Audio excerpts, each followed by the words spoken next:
Hmm. Oh, is it time to do another Q&A video? Hey everyone, Ryan Bolton here, local mortgage expert, ryanbolton.com, answering your pressing, necessary questions when it comes to mortgage, real estate, home financing, credit. Love answering these questions for you. I've been doing home loans since 1999 in Utah. I'm also licensed in Nevada. Our company's licensed in a bunch of different states, so I can help you if you're trying to purchase or refinance a home. But love to answer any of your questions. So even if you don't need a loan or you're working on getting a loan in the future, love to answer any specific questions you might have. So either reach out to me through my website, post a comment here, like and subscribe, and let's just dive into some questions. So the first one I saw here, I'll try to keep these to about 20 minutes. So let's see how far we can go. What is an assumable home loan? So an assumable loan means you can take over those rates and terms on that existing loan and basically just assign it to someone else and assume so they can kind of take over that mortgage loan.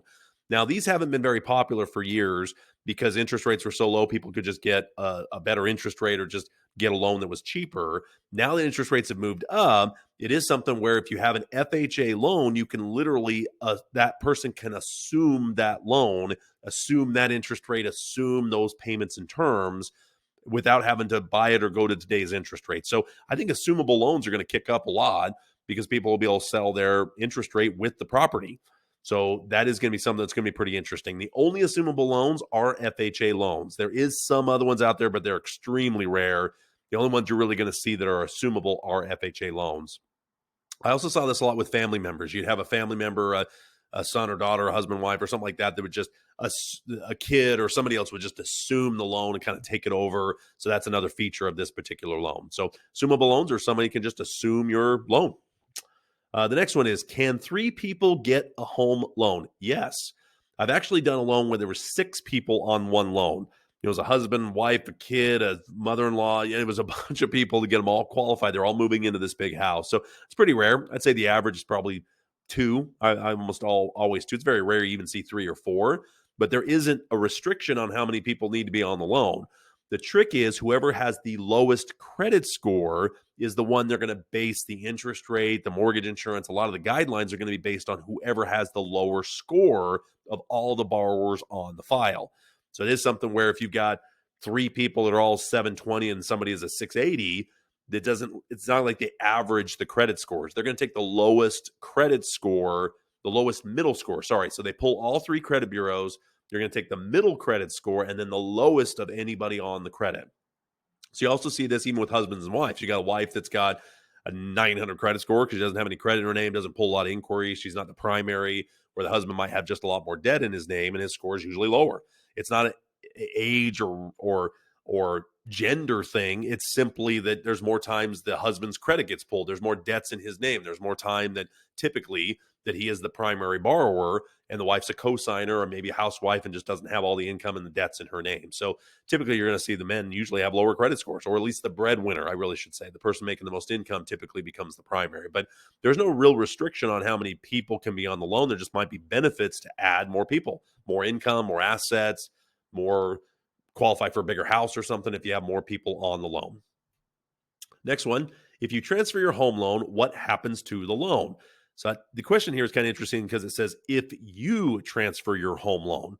I don't know how often you can transfer. It's usually bought or sold by another servicer. They're just buying the right to collect the payment. They're buying the servicing rights to be able to just collect the note payment. They also typically get the escrow account to handle taxes and insurance. So it isn't something where they can change the terms of the loan, change the due date, change the late fee, change any of that stuff. It's already in the note. So they're buying the note, the right to collect those payments, collect on the interest. So a lot of loans, this is what happens. They get originated. They kind of start with an originator. They usually get bulked up in these big pools and sold as a security, because the more loans that are in certain programs, the more it offsets the risk. If you've got 3 loans, you might have one of them the default. That's a third of your portfolio. If you have 100 of them and you still have 3 that foreclose, then your percentage is just, your risk is spread out. So that's how they're able to securitize mortgage loans, which help to kind of keep the whole thing going and keep mortgage financing working. So the mortgage-backed security is really a big reason why financing has been available for home financing without having to put a large amount of money down. Or you'd have banks would just flat out run out of money. They just didn't have enough money to even loan anymore. So the way to be able to kind of securitize, spread out that risk is really a big reason why there is so many mortgage loans that are available. So once you transfer the loan, just the payment, everything stays the same. It's not changing anything with the loan. It's just changing who you mail your payment to. That's simply it. Nothing else should change on that loan. They're buying the note. That's what they're actually buying, not the right to change anything. All right. What else do we got here? What is the difference between a home loan and a student loan? Well, a home loan is to buy a house. It's secured against the home. A student loan is secured against hopes and dreams. That's the biggest difference with it. So a home loan is really a loan used to buy a home, just like a car loan is used to buy a car. So there's different guidelines, there's different interest rates, terms, all those things are dramatically different. Let's see. How long does it take? Let's see. How long? Well, why does it take so long to pay off a house? Because it's amortized for 30 years. That it's a 30-year loan. But because it's a 30-year loan, the payment is a lot lower than if it was a 5-year loan or a 10-year loan or even a 15-year loan. But I will tell you this, the first 5 years of a mortgage is a lot of interest. There's amazing how much of it goes to interest. So if you can round up your payment, add an extra $50, add an extra $100, can make a huge difference over the first 5 years. Even get you down to a 22-year term pretty easily by just rounding up the payment. But I always tell people, your payment on a mortgage is locked in. Typically, it's locked in. It's a 30-year fix. Now, maybe the escrow account's going to change, taxes and insurance, but it's a locked-in fixed rate payment. You need to build up savings first. Pay off other debts first. Any extra money you can put towards everything else, do that first. Build up a savings account first. Then, after all those things are established, the debts are paid down or even paid off, then start to accelerate the mortgage. It really is something where I think it's important to round up the payment if you can. I mean, that's a little extra here and there that you can do.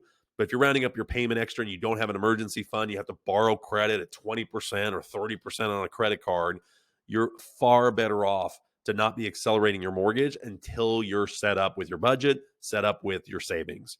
So that's why it takes so long. It's amortized for 30 years. It doesn't take longer than that. So but it is so much front end interest on a 30-year mortgage. It doesn't feel like you're getting anywhere. You're making your payment and the balance is barely going down. But still, homeownership's way better than rent. That goes nowhere. Rent's 110% interest because you're not getting the appreciation on the home. You're not getting any of the tax benefits, and you're still making that payment. I often tell people that you do have a mortgage when you're renting, just somebody else's. So why not at least try? Why not see what else is out there in your budget and your price range and just start working towards home ownership? It's awesome. Okay. Homeowners win in the long run. They win in the long run. Owning a home is great. So start working towards that. All right. How are we doing on time? I try to keep them about 20 minutes. We're just under 10 here. So let's keep going. Let's see. Can you purchase a home loan, use only a personal loan, no mortgage, no cash? Probably not, just because the loan amount is so much that if you can sign a personal note at $300,000 and $400,000, then you've got to have something else that's securing it, or you got enough assets to qualify for it. So, and honestly, a personal loan's not going to be as good as a mortgage. I don't know anybody that's going to do a 30-year fixed rate mortgage on a personal loan. The reason why mortgages are the way they are is they're able to offer an interest rate you can't get on a personal loan. So even if you could, which would be crazy that if you really could sign on a loan that's just a personal loan, the mortgage is going to be better. It is. It's just going to be better. I don't know anybody that's going to do a personal loan for 30 years fixed for 6%. A personal loan is going to be 10%, 12%. It's going to be a 5-year term. It's going to be, you know what I mean? It's just not going to be. That's why mortgages exist. They're the better loan option when buying a house. It's the better solution, flat out. All right, let's see. How do you find out if someone has a reverse mortgage? There's a couple ways you can tell with the way it's recorded on the deed. You can kind of tell if it's a reverse mortgage, but generally there's not really, unless you just know they have a reverse mortgage, don't have payments. So that, I don't know if there's really a way to be able to know it's a reverse mortgage without seeing the note, which is private information. It's not like that's publicly disclosed. Now, you can tell there's certain lenders that do reverse mortgages. And so when they record a deed, you can kind of get an idea if it's a reverse mortgage, but really without seeing the statement or asking the person or seeing the note, you're not going to know if it's a reverse mortgage or a forward mortgage. So that might be a question. Maybe the kid's asking about whether their parents have a reverse or something, or maybe a spouse or something. So I don't know. There's maybe a backstory to that question. Interesting. All right, let's see. What is the maximum discount that banks give on home loans? What's the maximum discount? So that might be some terminology that discount is typically when I hear discount for a mortgage lender, I think of buying down the interest rate, paying points, discount points. So let's say the rate today is 6.5%. Well, you pay an extra point, maybe it buys it down to 6.25 or 6 1/8 or something like that. So what's the maximum discount that banks give on a home loan? Now they're talking about discounting their fees or those types of things. It's pretty funny. There's a lot of regulation out there that we can't just randomly say, okay, that guy gets a better loan fee than this guy, because there's equal housing and fair housing acts. And there's all these things that are out there to make sure that we're not giving discounts to people unless it's a promotional thing where it's just kind of across the board. But even then, the margins on some of these loans are pretty tight. The most common one I usually see is maybe an appraisal, something like that, where they're just going to kind of cover the cost of an appraisal. Plus, if they're covering the cost of appraisal, it's kind of more of a universal discount that isn't a percentage of the loan, or something where somebody gets a $500 discount, somebody else gets $1,000 discount because they're just doing a bigger loan amount. So sometimes that's what you'll see some of the discounts they'll do is their fixed fees, appraisal, maybe lowering the processing fee or something like that. But giving like a discount, like say, okay, you get a 1/4% off, buy one, get one free. I mean, it doesn't really work that way in the mortgage industry because every loan amount's different. Every client's different. The programs are different. It's like, okay, if you're going to offer a discount on FHA loans, but not conventional loans, or on primary residences or first-time homebuyers, you're kind of creating an unfair, unequal housing opportunity. So there's a lot of laws that restrict and limit. The thing's loose here. Blunder. We have a wardrobe malfunction. So it's one of those things where they don't want to have unfair, unequal opportunity to buy a home, that type of thing. So it is something where you're going to see a ton of those type of discounts. You might see, like I said, I would say a common one is appraisal waivers, something like that, or somewhere they don't charge for the appraisal. All right, let's see. How are we doing on time? We're doing okay there. Let's see. Let's switch to another category. What category? We're in home mortgages. Let's jump over to real estate for a second. So I got another section here. Sorry, we're kind of not doing this live, but here's real estate financing. See if there's anything different in here. Oh, let's go here. Oh, we're killing time. Killing time. Here we go. Here we go. Let's just jump into real estate in general. Ooh. Let's see. What are the consequences of taking out a reverse mortgage early? So reverse mortgages are based on your age. So if you take a reverse mortgage out when you're like right eligible, then the amount they're going to loan, the interest rate, the loan to value, those things are going to be different than if you're older. And I found that a lot of people jump on this right when they can. And it's amazing if they can wait a few more years, they just get different rates and terms. So really taking that out too early just means you can't loan quite as much. You either got to put more money down on a purchase or you won't get access to as much on a reverse mortgage. But there is some alternatives. We got some programs that might be kind of a gap between a reverse mortgage and a forward mortgage that we can show you and kind of go through those numbers. It's a great mortgage, but there's pluses and minuses with everything that's out there, whether it's a 30-year fixed, a 15-year fixed, a reverse, a forward. There's always benefits and disadvantages. So I really like to explain all of it, not just hide behind, okay, this is what I sell, and I'm just going to sell only the benefits of this loan. I like to be able to say, okay, here's how these all work. Does that work for your situation? So the consequences of taking it out early is you just can't loan as much. Typically, they won't loan a high enough loan to value. You got to put more money down. Let's see. How long does it take to pay off your mortgage? Well, it depends on the term or if you pay any extra.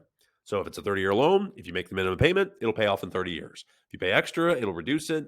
If you pay a lot extra, it'll reduce it even more. So how long does it take to pay off a mortgage? 30 years or more or less if you pay extra. If you co-sign a mortgage and your buyer doesn't pay, what happens? Okay, so interesting terminology there. But if you co-sign for a mortgage and that person you co-signed with or the buyer doesn't pay, what happens? It affects your credit. You're co-signed on it. You're equally responsible to make that payment as anybody else that's on the loan. So if they don't make the payment, they miss it, it shows up on your credit. If they get to the point where they get foreclosed on, you got foreclosed on. So when you co-sign for a car or a mortgage or anything like that, you want to make sure you have communication with the lender that if it is late, you get notified. So on a mortgage, you have a grace period from the 1st to the 15th. After the 15th to the 30th or the end of the month, there's a late fee, but it doesn't show up on your credit as an actual late. It's just a late fee after the 15th. So after the grace period, after you roll into the next calendar month. So here we are in the month of February. So after the 28th, if it goes into March 1st, you are now 30 days late on your mortgage, even though it's only 28 days, and there's 31 days a month. So it's a calendar month. But once you hit the 30-day mark, that's when the lender can technically start foreclosure. They can get notices and say, hey, you're now late. We can now start foreclosure. Most lenders are not going to start foreclosure right at 30 days, but they can. What they also will do is if they do start foreclosure, so say it goes in 60 days late or 90 days late, they haven't made a payment in 3 months, that's when you'll really start see lenders start sending out a notice of default saying you have now missed your payment, either get it caught up or we're going to start the foreclosure process. That is the first step of a foreclosure. Or first step of foreclosure is that notice of default. So it is something where you want to be notified if it's starting to get late, either a text, an email, just something like that, or get the statements. You just want to make sure it doesn't go 30 days late. So that way you can talk with the son or daughter, the cosigner, whoever it is, and say, hey, what's going on? I always recommend with cosigners as well is whatever that mortgage payment is, have 2 or 3 months of that just somewhere in savings, additional reserve. Just know if you had to cover it and kick out the family member or kick out the friend or whatever it is, that you can kind of make that payment until you can sell the property and get things figured out. It can get ugly with cosigns. It really can. That's where a lot of people say don't even do it.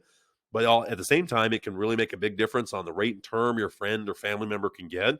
So I wouldn't say don't never do it, but just be aware. Just because they're the primary or they're living in the house or they're really the owner of the house and you just co-signed doesn't mean that you don't get the repercussions if they don't make their payment. I don't care if it's car loan or mortgage. If they miss the payment, it affects your credit. All right, we are almost 17 minutes. Let's do a couple more here. What happens if you don't pay your landlord's mortgage payments? Well, there's an interesting one. All right. If your landlord doesn't make his mortgage payments, either because you're supposed to make them for him and you haven't been making them, or you've been making your payment to your landlord, but your landlord hasn't been making his mortgage payment, the house gets foreclosed on. The mortgage is secured against the property regardless of who's living in the property. It gets pretty sticky on investment properties. That's why the rates are higher. That's why the down payment requirements are higher, because there's more of a risk of foreclosure, more of a risk of dealing with renters and lease agreements and all kinds of stuff. So it gets a lot stickier for lenders to try to foreclose on. But if the payment's not made, the collateral goes away.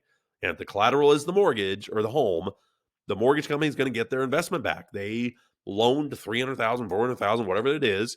They're not getting their payments. They're going to take the collateral back, sell it to get their investment back. So whether you're paying your landlord, or in this case, it looks like landlord's mortgage payments, if you're paying directly to the mortgage company for your landlord, so maybe that's a family relationship. I mean, that might just be the way the sentence is written here. But really, if you don't make the mortgage payment, the mortgage company takes away the house. If you don't make your car payment, the lender takes away your car. These are loans secured against that instrument, and offering better rates and terms because they can get their money back. That's why credit cards are so much higher. They got nothing they can take back other than just hurting your credit and taking your collections and all this kind of stuff. But a car and a mortgage loan are a little bit better risk to lenders, knowing at least they can get their collateral back, at least some of it. With mortgages, they get most of it back because of appreciation or mortgage insurance. So it's one of the better interest rates out there because there's more of a secure asset to take back. There's better collateral.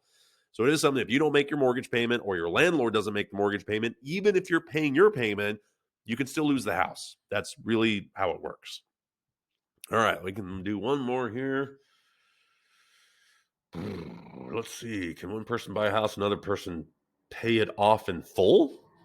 Sure. Why not?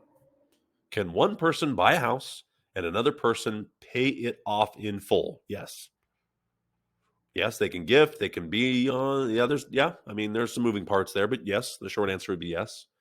Do real estate agents need a website to list homes for sale online? No, because a lot of times they are listed on a multiple listing service. That's where the properties are put. Then the agents have access to all those.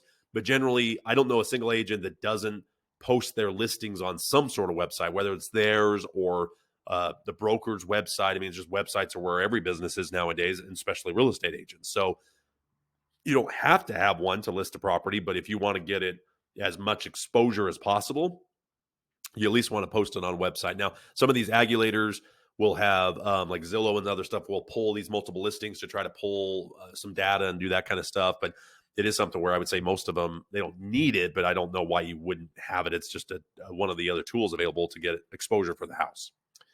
All right, let's see. Ooh, give me one more, maybe. Maybe one more. Baby, come back. Let's see. How long does it take to pay off a mortgage if you refinance into a shorter term? How long do you think it would take? How long does it take to pay off your mortgage if you refinance into a shorter term? There's a key word there. It's called term. If you refinance your loan from a 30-year to a 15-year term and you make the minimum payment, when does that pay off? 20 years? No. 10 years? No. You're reducing the term, so that term with that payment is the term. That's how long it takes to pay off the loan. If you pay extra, you can shorten the term. You can't do anything to increase the term. The term is the term. That is how long it'll take to pay that payment with that minimum payment. Any extra reduces the term. All right. Oh, I want to do one more. This is so fun. Nerding out over here, people. Let's see. What are the advantages and disadvantages of assuming a mortgage in real estate? You're assuming the rates and terms. So the advantage is you're getting that rate. If rates are worse, the disadvantage, there really isn't a disadvantage unless the rate's worse. But you wouldn't assume it if it's worse. So there really isn't a disadvantage of assuming a loan. Other than the term, if the terms are worse, don't assume the loan. If the terms are better, assume the loan. There's only one loan that's assumable in most cases anyway, and that's FHA. Oh, baby. Let's see. How does paying extra on a mortgage affect the total amount paid over time? Why is this such a common question? I mean, this is simple math as possible. How does paying extra on a mortgage affect the total amount paid over time? So if you pay extra, do you think you're going to pay more than what you're supposed to? That's the reason to pay extra. You end up paying less because now you're putting more towards principal. So you're paying less in interest because the balance is going down. So paying extra helps you pay less over the time of the loan, especially with a mortgage, especially with a car. I can't think of a single loan that if you paid extra, soapbox time. This is a pretty common question. I got to figure out why people would think that. Maybe I'm just too in the weeds to see the trees. How does paying extra on a mortgage affect the total amount paid over time? You will pay less. If you pay extra, you got more going towards principal, less interest being charged on the balance. Thus, you're paying less over the life of the loan. You're paying a less term. So if you have 360 payments, which is a 30-year fixed, and you pay an extra payment early, then you'll actually pay your house off faster because more is going to principal faster. So hopefully that answers that question. All right. We're over the 20-minute mark, but guess what? We're having too much fun. One more. Let's find a silly one. They're really not silly. I shouldn't make any fun. I mean, people they don't know what they don't know, and it's just fun. And sometimes the wording's different and terminology is different. I mean, all that kind of stuff. So, all right, let's see if we got it. Is it possible to get money back from a real estate contract? No. The only money you can get back is any money you have into the transaction, which is your earnest money deposit. But you're not supposed to get any money back from the real estate contract. Now, let me clarify a couple things. You can get your earnest money back, and the seller can cover closing costs, but it's directed towards the closing costs. It can't be, okay, let's say the seller agrees to pay 10 grand in closing costs, but you only use 8, so then you get the other 2. Nope, that just gets left on the table. The closing costs are up to that amount. So generally what I see happens, if we have money left over, so let's say the contract says that you're paying $8,000, the seller's going to pay $8,000, but we only need 7 of it, by the time the dust settles. We can use that money to buy down the rate, maybe buy out mortgage insurance. I have seen times where they just go and modify the contract to make sure they're not leaving it on the table. But generally, there are ways to use it if it's left over. And it's something where you can typically use it to maybe buy down the rate a little bit or something like that. Or use it to get the earnest money back. So let's say you put $1,000 or $5,000 down in earnest money. You can get that back if you don't use all of it. But short answer is you can't get the differences back in cash other than the cash that you put into the transaction. That's a pretty good question. All right, one more. What happens if a home is not free and clear of mortgage? So if you're going to sell the property, the mortgage needs to be cleared first. So if you have a mortgage at $200,000 and you sell it for $300,000, When you sell it, the 100 goes first. You've got commissions, you've got title fees, you got all that stuff. Whatever's left over is what you actually net on the property. But the home doesn't have to be free and clear to sell it. It doesn't have to be free and clear for somebody else to get a mortgage against it. So let's say, same scenario. Let's say you owe 200,000 on the house, you sell it for 3, somebody else gets a loan for whatever, then your loan gets paid off when you sell it, their loan goes in its place.